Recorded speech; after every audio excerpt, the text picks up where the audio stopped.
Everyone, সবাইকে শুভ সকাল। তো মা এখন সকাল সকাল কুমড়ো গাছ থেকে কুমড়ো কাটছে। কুমড়ো ডাঁটা তো ভালোই খেয়েছি, এখন গাছে ছোট্ট একটা কুমড়ো হয়েছে। কুমড়োটা এতটাই ছোট, ভেতরে এখনো বীজও হয়নি। আর আজকে লোকনাথ পুজো, আমি তো সকাল সকাল স্নান করে এখন পুজো দিতে বসেছি। পুজো দেওয়ার পরে মা এখন প্রসাদগুলো রেডি করছে সবাইকে দেওয়ার জন্য। দিয়ে আমি এখন সকালের খাবার বানাচ্ছি। মা চাউমিন খেতে চেয়েছে, মানে ক্যাপসিকাম দিয়ে, মানে ভেজ চাউমিনই বানাচ্ছি। আর আগে তো আমি ক্যাপসিকাম একদমই পছন্দ করতাম না, এখন তাও একটু খাই। এরকম ডিম ছাড়া চাউমিন খেতে কিন্তু ভালোই লাগে। দিয়ে আমি বসে লিচু খাচ্ছিলাম। আর দুপুরে লোকনাথ পুজোয় আমাদের পরিবারের সকলের এক জায়গায় নিমন্ত্রণ আছে, তো সেখানে যাচ্ছি প্রসাদ খেতে। তো প্রসাদ খাওয়ার পরে বাড়িতেও চলে এসেছি।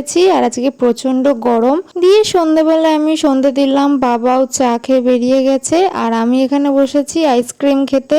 আর আইসক্রিমটা বের করতে গিয়ে দেখি প্যাকেটের মধ্যেই অর্ধেকটা রয়ে গেছে। তো দুপুরে তো আমাদের বাড়ির সকলের নিমন্ত্রণ ছিল, তাই আর রান্না করেনি। ওর জন্যই বাবা সবার জন্য বিরিয়ানি এনেছে। তো রাতে খাওয়া দাওয়া করলাম। তো আজকের ভিডিওটা এইটুকুই, দেখা হবে আবার অন্য কোনো ভিডিওতে। সবাইকে গুড নাইট, টাটা।